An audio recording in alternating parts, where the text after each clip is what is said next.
আজ আমি টমেটো ভর্তা বানাবো। অল্প পরিমাণ তেল দিয়ে নিলাম। এক এক করে টমেটোগুলাকে কেচে কড়াইতে দিলাম।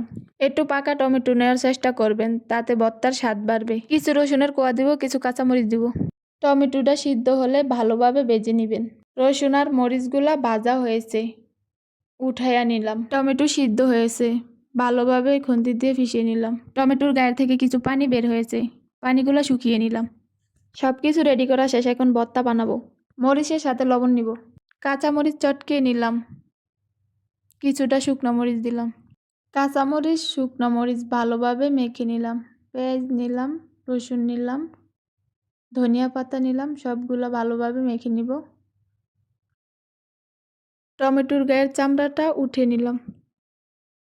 ধনিয়া পাতা, রসুন, পেঁয়াজ, মরিচের সাথে ভালোভাবে টমেটোটা মেখে নিলাম।